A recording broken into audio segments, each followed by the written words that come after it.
आका ने फरमाया ना कि जब रमजान शरीफ का हक ज़ाय कर दोगे तो अल्लाह तुमसे इज्जत को छीन लेगा, तुम जलील और रुस्वा हो जाओगे। एहसास खत्म है गुनाह का, इसीलिए रमजान शरीफ में भी गुनाह करते हैं, और गुनाह कर रहे हैं तो जलील हो रहे हैं। एहसास किसे कहते हैं? एहसास यह है कि मैंने क्या किया। छोटे से गुनाह को बड़ा समझना, मैंने क्या किया। एक खातून बारगाह रिसालत में आई और अर्ज किया, या रसूल अल्लाह, मुझसे जिना हो गया है, मैंने बहुत बड़ा जुर्म कर लिया है, आप मुझ पे हद लगा दें, हद जारी कर दें ताकि मैं गुनाह से पाक हो जाऊं। अल्लाह के हबीब ने एहसास से गुनाह देख करके फरमाया कि जा, अभी तेरे पेट में बच्चा है, तेरे जुर्म की सज़ा तेरे पेट के बच्चे को नहीं दी जा सकती। अगर तुझ पे हद लगेगी तो वो बच्चा भी ख़त्म हो जाएगा। जब बच्चा पैदा हो जाए उसके बाद आना। बच्चा पैदा हो गया तो वो लेकर के आई। आका फरमाते हैं, तेरी जान चली जाएगी तो इसकी परवरिश कौन करेगा, इसको दूध कौन पिलाएगा? जा इसको दूध पिला उस वक्त तक जब तक ये खाने न लगे। वो बच्चे को 2 साल तक दूध पिलाती रही, और जब बारगाह रिसालत में आई तो बच्चे के हाथ में रोटी का टुकड़ा दे करके आई। बच्चा रोटी खा रहा था। अर्ज़ की, आका मुझ पे हद जारी करें ताकि मेरा गुनाह जो मेरे दामन पे लगा है वो धुल जाए। हुजूर ने 3 मरतबा उसको अपने दरवाजे से टाला। अगर कोई दूसरा होता उसको ढील दी जाती तो वो भाग जाता, दोबारा पलट करना आता, लेकिन एहसास गुनाह था, गुनाह का एहसास था कि यहां गुनाह मिट जाए ताकि वहां जवाब देने से बच जाऊं। उस खातून ने 3री मरतबा हाजिरी दी, हुजूर अब मेरा बच्चा रोटी खाने लगा है, मुझ पे हद लगा दे ताकि मैं पाक हो जाऊं। अल्लाह के हबीब ने फरमाया, अल्लाह की बंदी, जब अल्लाह ने तेरे जुर्म पे पर्दे डाल दिए थे तो तूने इजहार जुर्म क्यों किया? अब चूंकि तू जुर्म का इजहार कर चुकी है, इकबाल गुनाह कर चुकी है, अब तुझ पे हद लगाई जाएगी। और उसको संगसार कर दिया गया।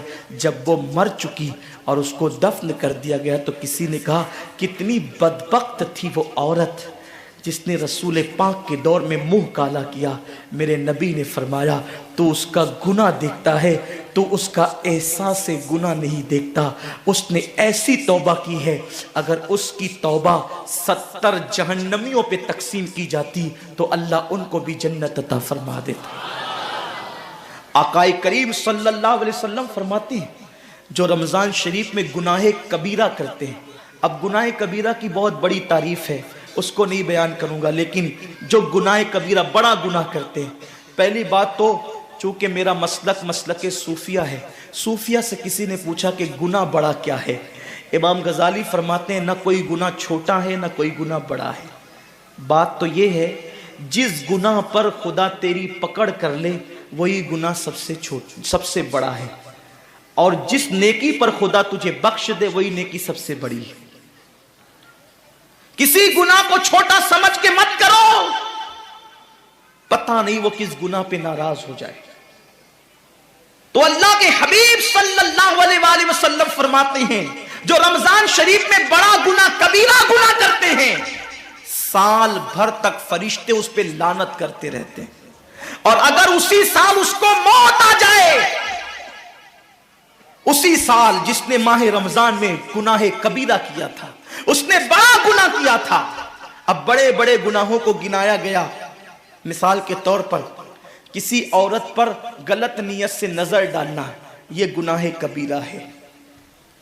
झूठी कसम खाना, यह गुनाह कबीरा है। नाप तोल में कमी करना, यह गुनाह कबीरा है। किसी को देखकर उसका मजाक उड़ा के दिल दुखाना, यह गुनाह कबीरा है। किसी की अमानत में खयानत करना, यह गुनाह कबीरा है। माँ बाप का दिल दुखाना, यह गुनाह कबीरा है। कुफ्र करना, यह गुनाह कबीरा है, बल्कि अकबरुल कबायर है। 70 की फहरिस्त इमाम सुयूती ने गिनाई है, और फिर 70 की फहरिस्त गिनाने के बाद फरमाते हैं 70 पर, यानी 1 2 3 4 वाला 70 नहीं, बल्कि अल्लाह के हबीब ने यहां जो 70 फरमाया है, ये 70 गिनती वाला 70 नहीं है, बल्कि कसरत बताने के लिए 70 है। जैसे कि हम कहते हैं ना, मैंने तुझे 50 बार समझाया तू नहीं माना, मैं 100 बार तेरे घर आया तू नहीं मिला, तो इसका मतलब ये नहीं कि 99 के बाद एक जो मिला करके आता है वो 100 नहीं, गिनती का 100 नहीं। यहां 100 बताना कसरत बताने के लिए है, यहां 50 कहना कसरत बताने के लिए है। तो अल्लाह के हबीब फरमाते हैं 70 बड़े गुनाह है, यानी इतनी तवील तादाद में इतनी कसरत से है बड़े गुनाह कि तुम उनको शुमार नहीं कर सकते। बस इतना कि जिस गुनाह पे खुदा नाराज हो जाए वो बड़ा गुनाह। तो जिसने रमजान शरीफ में कसदन बड़ा गुनाह किया, कसदन, नमाज को छोड़ना भी गुनाह है, कबीरा है, नमाज को तर्क करना भी गुनाह है, कबीरा है। मेरे आका सल्लल्लाहु अलैहि वसल्लम के दीवानों, खेल कूद में वक्त को जाय करना, वक्त का जिया, यह भी गुनाह है, कबीरा है। आका फरमाते हैं जिसने रमजान शरीफ में गुनाह कबीरा किया, उस रमजान से लेकर आने वाले रमजान शरीफ तक फरिश्ते उस पर लानत करते। ये लानत क्या है? लानत समझते हैं? लानत का मतलब यह है जिस पे लानत पड़ी वो हमेशा के लिए अल्लाह की रहमत से दूर हो गया। इंसान की लानत क्या है? इंसान की लानत, एक जानवर पर हुजूर अलैहिस्सलातु व तस्लीम किसी सहाबी के जानवर पर बैठे थे, वो धीरे चल रहा था, किसी ने कह दिया कि इस पे लानत हो, ये धीरे चलता है। हुजूर अलैहिस्सलाम ने उस जानवर के नीचे उतर कर फरमाया जिस पे लानत कर दी गई, मैं उस जानवर पे सवारी नहीं कर सकता। ये एक इंसान की लानत का असर है। जिस पे मासूम फरिश्ते लानत करे उसका अंजाम क्या होगा? वो भी एक दो लानत नहीं। रमजान शरीफ को छोटा मत समझिए, एक के 70 पर आपकी नजर है, गुनाह नेकियों की कसरत पे आपकी नजर है, गुनाहों की तबाही पे आपकी नजर नहीं है। अल्लाह के रसूल सल्लल्लाहु अलैहि वसल्लम ने फरमाया जैसे माह रमजान शरीफ में नेकियों का दर्जा बढ़ जाता है, वैसे माह रमजान शरीफ में गुनाहों का भी मामला बढ़ जाता है। यानी अगर रमजान शरीफ में तुम एक गुनाह करोगे तो और दिनों के अंदर जो गुनाह करते थे, अब उस गुनाह से ज्यादा तुम्हें अजाब दिया जाएगा, क्योंकि आपने माह रमजान की हुर्मत को पामाल किया है, आपने माह रमजान शरीफ की इज्जत को पामाल किया है।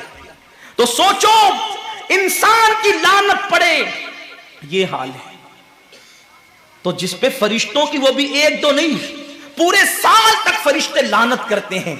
और अल्लाह के नबी सादिक को मसदूक नबी ने फरमाया कि अगर वो उसी साल रमजान शरीफ आने से पहले पहले मर जाए तो उसके पास कोई नेकी नहीं होगी जो उसको जहन्नम की आग से बचा सके, और उसका ठिकाना तो जहन्नम ही होगा। खुदा के लिए अपने हाल पे रहम करो, अपने आप को जहन्नम का ईंधन मत बनाओ। हमारा जिस्म इतना ताकतवर नहीं है कि हम अपने जिस्म पर जहन्नम के अजाब को बर्दाश्त कर सके। मेरी कौम के जवानों, अपनी जवानी पे इतराने वालों, अपनी कुव्वत पे नाश करने वालों, अल्लाह के रसूल सल्लल्लाहु अलैहि वसल्लम फरमाते हैं कि जहन्नम की आग की एक चिंगारी अगर दुनिया के समुंदर में डाल दी जाए तो दुनिया के सारे समुंदर आग से भड़कने लगे।